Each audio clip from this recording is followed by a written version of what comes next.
দিদি তুই যেখানেই থাকিস তুই অন্তত বাড়িতে ফিরে আয়, কারণ হচ্ছে জামাইবাবুকে আর কচিকে রাখা যাচ্ছে না।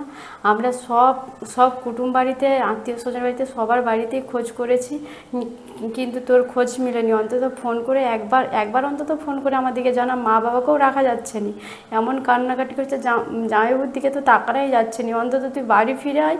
কেউ কোনো কিছু, আমরা কিছু বলিনি তোকে, জামাইবাবু নিয়ে থাকতে চাই। বাবুর জন্য মন প্রাণ খারাপ হচ্ছে। তুমি 22 তারিখ থেকে বেরিয়ে গেছো, সেই থেকে আমার নিজেরা খাওয়া দাওয়া উঠে গেছে। তুমি যেখানে থাকো তাড়াতাড়ি ফিরে এসো। তুমি যেখানে থাকো তুমি সেখানে বাড়িতে এসো।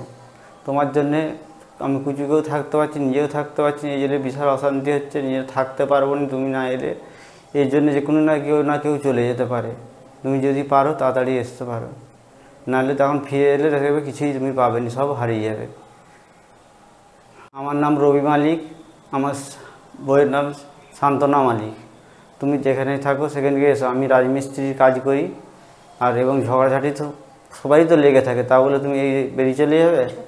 তারপরে 6টা দিন কোনো খোঁজ পাইনি, সেই জন্য আমি আসতে বাধ্য হয়েছি। বলছি প্রচুর পরিমাণে কান্নাকাটি করছে, খাওয়া দাওয়া সবারই উঠে গেছে। তুই যেখানেই থাকিস তুই অন্তত বাড়িতে ফিরে অন্তত একটা বার অন্তত তুই ফোন কর।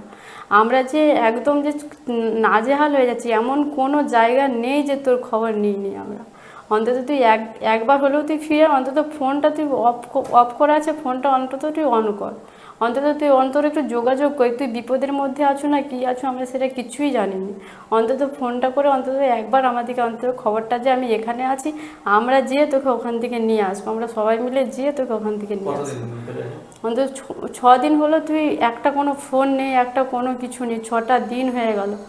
একবারের জন্যও কি তোর মনে কাঁদেনি? কোচের কথা কি একবারও তোর মনে পড়েনি? জামাইবাবুটা যে তোকে যে এত যে করে তুই তার কথাও একটু ভাবলেনি?